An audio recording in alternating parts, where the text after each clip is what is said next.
आवाज news true voice. आदाब नाज़रीन, आवाज न्यूज चैनल पर आपको खुशामदीद। एल्लारेड्डी एमएलए मदन मोहन राव ने कालेश्वरम प्रोजेक्ट में बड़े पैमाने पर बदउनवानी का इल्जाम आयद किया है। इनका कहना है कि सिर्फ ईएनसी मुरलीधर राव के पास ही 500 करोड़ से जायद की जायदादें हैं, तो केसीआर और केटीआर और हरीश राव के पास कितनी होगी, आवाम खुद अंदाजा लगा सकती है। मदन मोहन राव ने मुतालबा किया कि प्रोजेक्ट में शामिल तमाम अफराद की जायदादों की तहकीकात की जाए और लूटी गई दौलत को जब्त करके गरीबों में तकसीम की जाए। रियाज गाరు చెప్పినట్టు గత 10 సంవత్సరాల్లో తెలంగాణ గురించి కొట్లాడి తెలంగాణ తీసుకొచ్చినామని చెప్పేసి ఏదైతే పెద్ద మనుషులు చెప్పుకుంటున్నారో ఈ రోజు కూడా హరీష్ రావు, కేసీఆర్, మరి కేటీఆర్, మరి కవిత అయితే మనకు తెలిసిన స్టోరీ. నిన్న ఈరోజు పొద్దున పేపర్లో చూస్తే పోయిన 10 సంవత్సరాల్లో కాళేశ్వరం ప్రాజెక్టులో పనిచేసిన ఈఎన్సీ మురళీధర్ రావు గారు, ఆయనను అరెస్ట్ చేస్తే ఏసీబీలో అవినీతి జరిగింది, మరి ఎక్కువ అక్రమాస్తులు సంపాదించిందని చెప్పేసి ఒక కంప్లైంట్ తోని ఏసీబీ తీసుకుంటే మనకు తెలిసిన సమాచారం ప్రకారం సుమారు 500 కోట్ల ఆస్తులు ఈరోజు బయటపడ్డాయి. అంటే ఒకటే రోజు ఇంకా చాలా జరగాల్సి ఉందని, ఇంకా దాడులు జరగాల్సి ఉన్నాయని చెప్తా ఉన్నారు. మరి మోకిలల ఒక 6,500 గజాల, మరి కొండాపూర్లో వివిధ ప్రాంతాల్లో వాళ్ళ కుమారుని దగ్గర మరి ఇట్లాంటి ఆస్తులు ఎన్నో మనకి ఇలా బయట చూస్తే, కాళేశ్వరం ప్రాజెక్ట్ అనేది ప్రపంచంలో ఒక వినూతమైన ప్రాజెక్టు.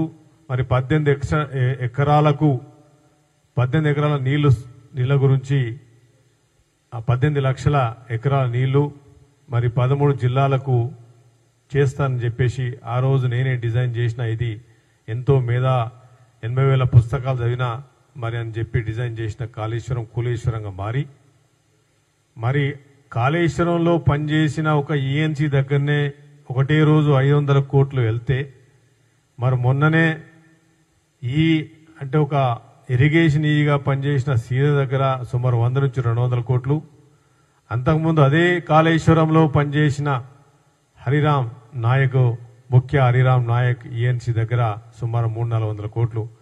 అంటే చిన్న ముగ్గురు అధికారులను తీసుకుంటేనే 1000 కోట్లు ఈరోజు మనకు కనిపిస్తే ఎంత విధ్వంసం జరిగిందో, ఎంత తెలంగాణ ఆస్తుల్ని వీళ్ళు కొల్లగొట్టిరో మనకు అర్థమవుతా ఉంది. కేటీఆర్ పదే ముఖ్యమంత్రి గారి మీద మాట్లాడుతూ ఉన్నారు. మరి నేను అడిగేది కేటీఆర్ని, కేసీఆర్ని అడుగుతున్నాను, హరీష్ రావుని అడుగుతున్నాను. ఒక్కరోజు కూడా ఇంత జరుగుతున్నా కానీ అదే ఫామ్ హౌస్లో 10 సంవత్సరాలు ప్రజాపాలన చేసిన కేసీఆర్ గారు, మరి ఈ రోజు మేము అడిగేది కాంగ్రెస్ పార్టీ నుంచి అడుగుతా ఉన్నాం. మరి ఒక్క రోజు కూడా కూలేశ్వరం గురించి ఏం జరిగింది? 1,00,000 కోట్ల నుంచి 1,30,40 కోట్లు జరిగింది. కాంగ్రెస్ పార్టీ నుంచి ఈరోజు అందరం రాష్ట్ర ప్రభుత్వాన్ని, సీఎం గారిని ప్రత్యేకంగా మేము అడుగుతా ఉన్నాం. మేము రిక్వెస్ట్ చేసేది ఏంటంటే, ఒక అధికారుల్ని టచ్ చేస్తేనే ఇవాళ ఇన్ని 100 కోట్లు బయటకు వస్తున్నాయి. ఇది ఎవరి ఆస్తి అండి? ఇది తెలంగాణ ప్రజల ఆస్తి. ఏదైతే నీళ్లు, నియామకాలు, నిధులు అని చెప్పేసి ఆ రోజు కేసీఆర్ మాట్లాడిండు, అదే ఇలా నీళ్ల విషయంలో మాట్లాడితే బన్కచెర్ల విషయంలో మరి ఆంధ్రప్రదేశ్ ముఖ్యమంత్రి చంద్రబాబు నాయుడు ఏమంటున్నాడు? 100 టీఎంసీలు తీసుకపోతే ఏమవుతుంది మీకు అని అడుగుతున్నాడు. 3,000 టీఎంసీలు ఉన్నాయని చెప్పేసి ఆ రోజు కేసీఆర్ చెప్పిండు. ఆడికెళ్ళి చెప్పిండు కేసీఆర్? ఏ సైంటిఫిక్ డేటా చూసి చెప్పిండు? ఏ ఇంటర్నేషనల్ డేటా చూసి చెప్పిండు 3,000 టీఎంసీ అని చెప్పేసి? అయితే వాళ్ళు అనేది ఏంటంటే, ఇప్పుడున్న ముఖ్యమంత్రి ఏమంటున్నాడు? 3,000 టీఎంసీలో 100 టీఎంసీలు తీసుకపోతే మీకు ఏమవుతుందని అడుగుతున్నాడు. మరి మేము అడుగుతున్నది ఎక్కడైతే నీకు 3,000 టీఎంసీలు ఎవరు చెప్పిండ్రు? ఇలా బనకచెర్ల గురించి ముఖ్యమంత్రి గారు, ఇరిగేషన్ శాఖ మంత్రి గారు పోయి ఢిల్లీలో కూర్చోాల్సిన అవసరం ఉంటుంది. మీరు ఆ రోజు కృష్ణా బేసిన్ మీద కట్టాల్సిన ప్రాజెక్టులు మీరు నిజంగా కంప్లీట్ చేస్తే, నెట్టంపాడు కానీ ఇంకా మిగతా ప్రాజెక్టులు కానీ మీరు కంప్లీట్ చేస్తే, మొదలు నీళ్లు మేము తీసుకుంటోళ్ళం కదా, తెలంగాణకు నీళ్లు మిగిలేటి ఇలా నోట్లలో నీళ్లు కొట్టేసి కిందికి నీళ్లు పోతున్నాయి. ఏ ప్రాజెక్టు కంప్లీట్ కాలే. కాళేశ్వరంలో నీకు 25,000 అంటే 1,00,000, మొన్ననే ఉత్తమ్ కుమార్ 1,00,000 ఎకరాలకు కూడా నీళ్లు కరెక్ట్ పోలే.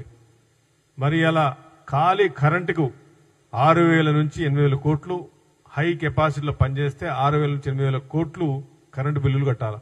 ఇలా 1,40,000 కోట్లకు అప్పులు 8,000 కోట్లు కట్టాల్సి వస్తుంది. నేను అడుగుతున్న డిమాండ్ చేస్తున్నాం ఏంటంటే మరి పిల్లలకి ఇలా ఉద్యోగాలు లేవు. 10,000 రూపాయల నుంచి 15 రూపాయలకు పనిచేసే పరిస్థితి ఈరోజు దాపరించింది. స్విగ్గీలలో అక్కడెక్కడ గ్రామీణ ప్రాంతాల్లో వచ్చిన పిల్లలు ఉద్యోగాలు ఇంటికి ఉద్యోగం ఇస్తా అని చెప్పి 10 సంవత్సరాలు నిజంగా నువ్వు ఉద్యోగాలు ఇచ్చుంటే కేసీఆర్ నేను అడుగుతా ఉన్నాను, కేటీఆర్ని అడుగుతున్నాను. రోజు కేటీఆర్ పొద్దున ట్విట్టర్ కింగ్ లాగా ఎక్కడ పడితే ఒక ట్విట్టర్లో మరి ఎక్స్లో పెట్టడం తప్ప నిజంగా జరిగితే మరి ఇలా పిల్లల ఉద్యోగాలు ఎందుకు లేవు తెలంగాణలో అడుగుతున్నాను. ఇదే ధనిక రాష్ట్రంలో ఉద్యోగాలు ఎందుకు లేవు? మరి అవినీతి ఆఫీసర్లు ఎందుకు ఇన్ని వేల కోట్లు బయటకు వస్తున్నాయి? మేము అడిగేది డిమాండ్ చేస్తా ఉన్నాం. కంపల్సరీ కాళేశ్వరంలో ఎవరైతే ఇన్వాల్వ్ అయినరో ఇంక్లూడింగ్ డిజైన్ నుంచి కాంట్రాక్టర్స్ నుంచి అధికారుల నుంచి 100% దాన్ని ఎంక్వైరీ చేయాల్సిందే. ఎంక్వైరీ కమిషన్ కాంట్రాక్టర్స్ కూడా పైపులలో ఎన్ని వేల కోట్లు మీరు అవినీతి జరిగిందో అందరికి తెలుసు.